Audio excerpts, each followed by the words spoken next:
நான் எவ்ரிடே என் சார் கட்டி பிடிப்பேன். ஏன்னா என் அப்பாவை நான் கட்டி பிடிச்சதில்ல. அவன் அதை கோத்ரூ பண்ணக்கூடாது. ஒரு வகையில் நான் அதெல்லாம் கோத்ரூ பண்ணது நல்லது தான். ஏன்னா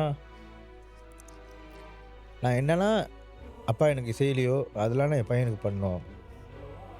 பட் என் அப்பா கெட்ட அப்பா நான் சொல்ல, அவர் நல்ல அப்பா தான். இப்போ எனக்கு கோவம் வருது என் அப்பா மேலே சத்தியமாக. ஜஸ்ட் என் மேலே தான் நிறைய கோவம் வந்துச்சு.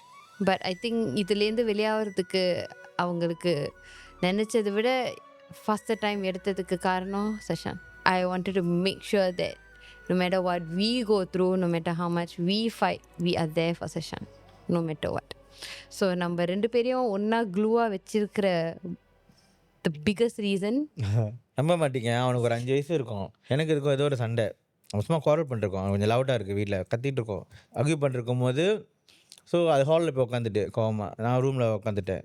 ஃபஸ்ட்டாக வந்தான் என்கிட்ட வந்துட்டு, அப்பா 5 வயசு கைஸ், 5 வயசு வந்தான்.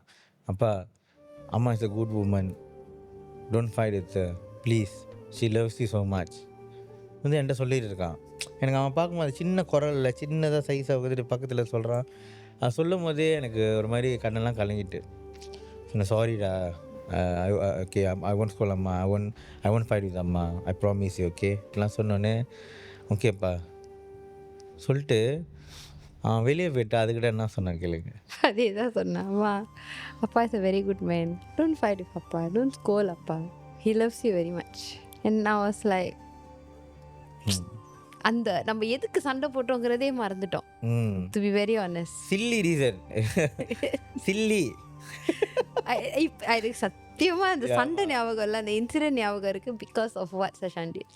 பட் அந்த சண்டை நடந்தனால தான் சஷானோட 5 வயசுல அவன் தாட் ப்ரோசஸ் என்னன்னு எங்களுக்கு தெரிஞ்சிச்சு அன்னைக்கு.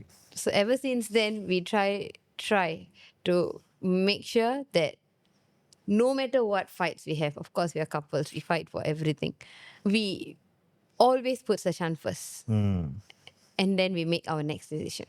இப்போ ஒரு ஹஸ்பண்ட் அண்ட் ஒய்ஃப்குள்ள ப்ராப்ளம் வருது, அவங்க பிரிகிறாங்கன்னா அது அவங்களோட டிசிஷன், அவங்க அது நம்ம தப்பு சொல்ல முடியாது. பிள்ளைங்கன்னு ஒன்று இருந்து நீங்கள் உங்களுக்கு பிரிகிற நிலைமை வந்துச்சுன்னா அந்த பிள்ளைங்களுக்காக கொஞ்சம் யோசிங்க, இல்லைனா பிள்ளைங்களை கை விட்டுறாதீங்க. 2 பேருமே பிரிஞ்சிருந்தாலும் சம்ஹாவ் கொஞ்சம் சப்போர்ட் பண்ணுங்கள் பிள்ளைங்களை. பிகாஸ் அவங்க கோத்ரூ பண்ணுறது இன்னொரு வேற ஒரு பெயின், அது அவங்களால சொல்ல முடியாது, சொல்லவும் தெரியாது.